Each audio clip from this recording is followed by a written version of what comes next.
Yeah, I'll tell you who I love to watch and want to be like is Navy. And it's kind of this sense of a smaller place. It's somewhat hard to get into, but also talk about doing more with less, kind of year in and year out.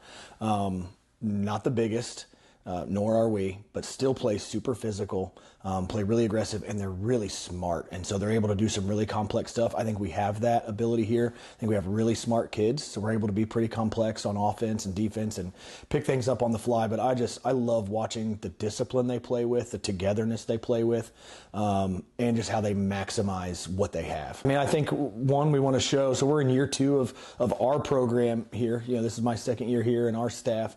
And I think we want to show just everyone, including folks here at Rocky, where this program is headed, that this is going to be the norm for us. That year in and year out, we want to be going deep into November, playing for SSAA titles.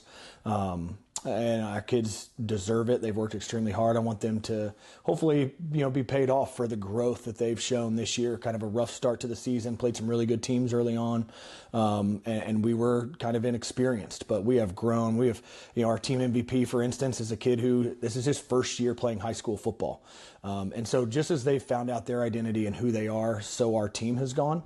And I hope that we get to see kind of the fruit of that pay off. Sure. I mean, we had to get in our hallways and find the athletes who weren't playing football, and you hopefully you sell them on the fact that football, especially at a place like this, where what you're trying to do is disciple young people. We want to, we're trying to make champions for Christ, and that football is one of the best venues to do that. I mean, you're talking about working out, some of the hardest things as far as adversity and mental toughness and just having to grind and show integrity and character and all of those things. Like, this is a great place to work out that process. And so that's how we kind of sell parents and players on, the growth that you can experience. Again, I mentioned Noah, our team MVP from this year. He's a basketball kid who we finally got to come out and play football, and now he's our team MVP, probably going to get some college looks in football, but has also just grown in his mental toughness and different things that are going to help him not only here, but on the court and in life as well, as he's just learned kind of a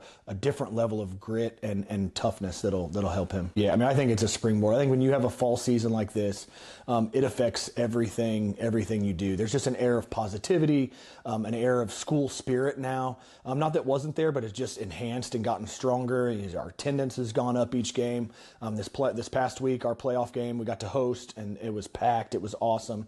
So I think it just sets the school up for an awesome rest of the year as far as we're not in different silos. We're all one school, having a great year, and our athletics will benefit because these guys go from this sport on into their next sports. They just bring with them kind of this confidence and kind of this idea that we can hang with anybody, we can play with anybody, and that's contagious.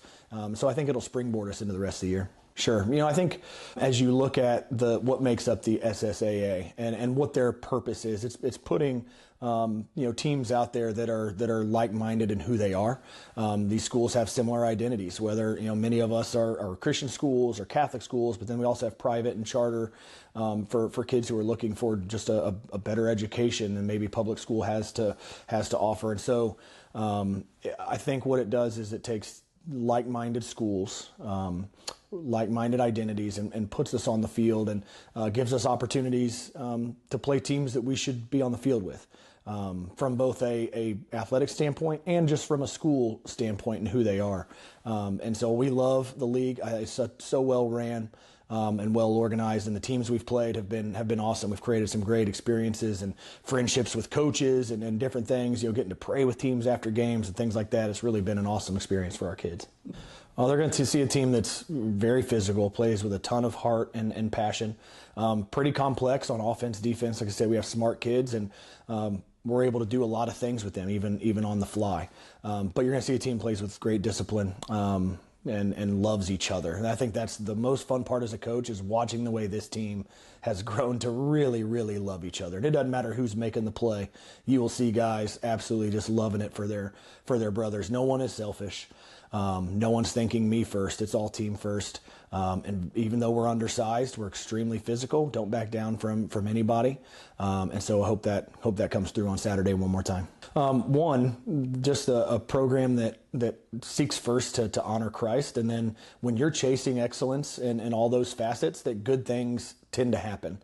As we've chased excellence in our integrity and our character and our love for each other, and the way we approach and work, the good things happen on the football field as well. And hopefully they see that, this is what Rocky Bayou is going to be, that we're pursuing excellence, most importantly in our identity in Christ. But then as we chase excellence in that regard and other facets of our life, good things are happening at this school. And I think it's been demonstrated in the turnaround of our season, and rattled off 5 straight wins, haven't lost a football game in 54 days, and now getting to play for a championship. I think it speaks to our students' ability to learn and grow and get better.